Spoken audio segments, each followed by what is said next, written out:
Okay, અહીંયા જોઈ શકો છો દાખલા નંબર 32. વિદ્યાર્થી મિત્રો આમાં કીધે છે શું કે છે, હાઇડ્રોજન પરમાણુની બોહરની ત્રિજ્યાનો પરિઘ, જે ત્રિજ્યાનો પરિઘ છે વિદ્યાર્થી મિત્રો ખાસ યાદ રાખજો, આ પરિઘને દ બ્રોગલીની જે તરંગ લંબાઈ છે એની સાથે વિદ્યાર્થી મિત્રો કક્ષામાં ઘૂમતો હોય તે એની સાથે શું સંબંધ છે એ મેળવવાનો છે. સંકલન ગુણક શું છે એ આપણે ગોતવાનું છે.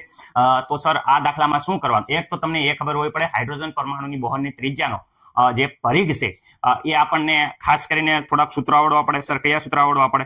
તો તમને બધાને ખબર છે કે આપણે થિયરીમાં આ કોણીય વેગમાન જોયું હતું. કોણીય વેગમાનમાં વાત કરે છે અહીંયા જો સ્થિર કક્ષામાં ઇલેક્ટ્રોનનું કોણીય વેગમાન, એનું સૂત્ર વિદ્યાર્થી મિત્રો અહીંયા જુઓ, mvr બરાબર n/2π વિદ્યાર્થી મિત્રો 2π. ઓકે સર, આ સૂત્ર એક આવડવું પડે. સર અમને આવડે છે, મને ખબર છે તમને આવડે છે, પરંતુ વિદ્યાર્થી મિત્રો આ જેને નથી આવડતું એને આ થિયરી ફરીથી એકવાર જોઈ લે તો તાજું થાય. દ બ્રોગલીની જે આપણે સૂત્ર મેળવ્યું હતું યાદ છે, h અપોન જોઈ શકો છો p બરાબર તો mv.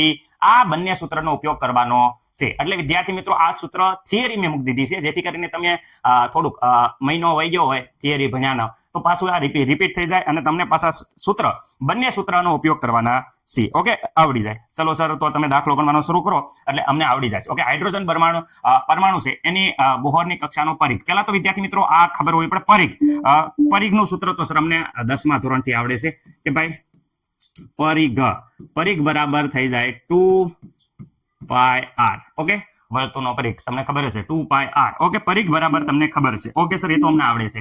પરંતુ અહીંયા હાઇડ્રોજન પરમાણુ માટે બોહરની કક્ષાનો પરિઘ ગોતવાનો છે તો આપણે કોણીય વેગમાનનું સૂત્ર હાઇડ્રોજન પરમાણુ માટે જે બોહરે આપ્યું એમાં કોણીય વેગમાન કોનું, તો વિદ્યાર્થી મિત્રો હાઇડ્રોજન પરમાણુનું કોણીય વેગમાન.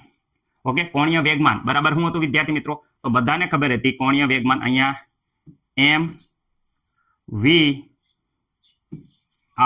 ઓકે, અહીંયા ઇલેક્ટ્રોન માટે અહીંયા ઈ લખી શકો. ઓકે, નો લખો તો વાંધો નહીં.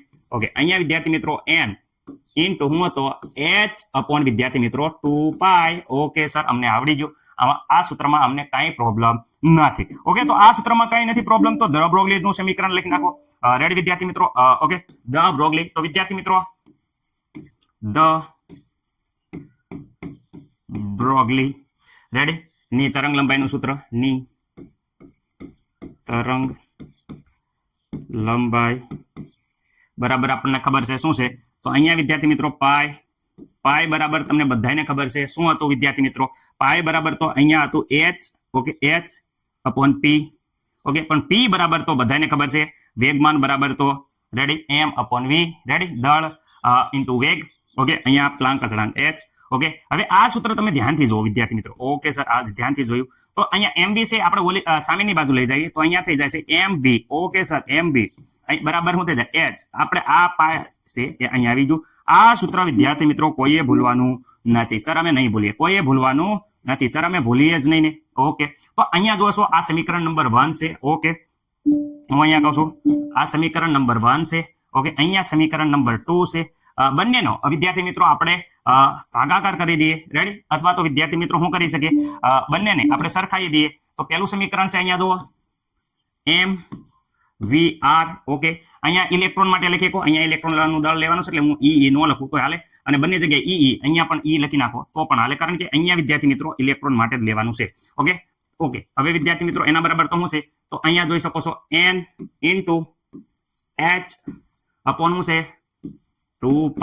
ઓકે સર, આ સૂત્ર જોયું મેં આખું આ સૂત્ર છે એ વિદ્યાર્થી મિત્રો અહીંયા લખ્યું છે. ઓકે, હવે તો આ સૂત્ર પણ સર અહીંયા છે એ અહીંયા લખી નાખો. ચલો, અહીંયા લખી નાખીએ છીએ અપોનમાં, છેદમાં લખીએ છીએ m શું છે v. Okay, mv. આ બાજુ શું છે? તો વિદ્યાર્થી મિત્રો અપોનમાં લખવાનું છે એટલે h અપોન વિદ્યાર્થી મિત્રો v.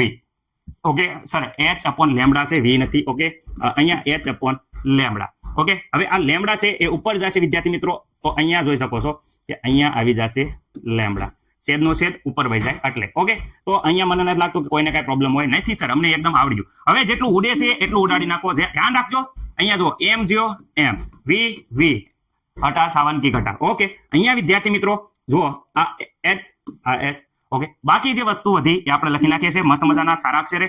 સર તમારા અક્ષર તો ગાંધી બાપુ જેવા છે, સાચી વાત છે. અક્ષર સારા નથી પણ પૂરો પ્રયત્ન કરું છું કે તમને ઉકલે.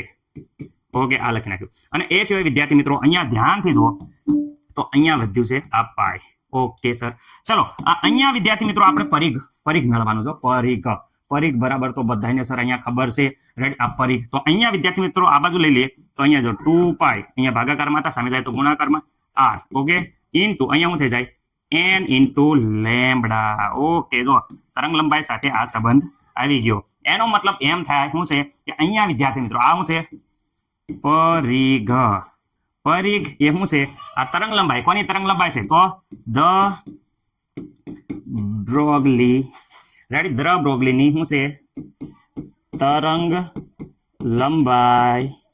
રેડી, ધ બ્રોગલીની તરંગ લંબાઈ સાથે શું છે સંબંધિત ગુણક. શું છે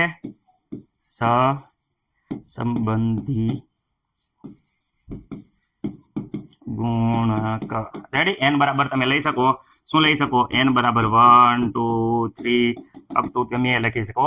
તો આ પરિઘ સાથે ધ બ્રોગલીનો શું થઈ ગયો સંબંધ થઈ ગયો. તો મને નથી લાગતું કે કોઈને કઈ પ્રોબ્લેમ હોય. સર કયું સમીકરણ અમે મેળવવાનું, તો આ પરિઘ વાળું સૂત્ર મેળવવાનું હતું. તો આ વિદ્યાર્થી મિત્રો આપણે જે સંબંધ કીધો છે એ સંબંધ મેળવી લીધો છે. મને નથી લાગતું કે કોઈને કઈ ડાઉટ હોય. ઓકે, પરંતુ આ પરિઘ વિદ્યાર્થી મિત્રો કોનો પરિઘ, તો વિદ્યાર્થી મિત્રો ખાસ યાદ રાખજો અહીંયા લખું છું કક્ષાનો પરિઘ. હું કોનો પરિઘ, તો વિદ્યાર્થી મિત્રો ખાસ યાદ રાખજો કક્ષાનો પરિઘ. Ready, okay.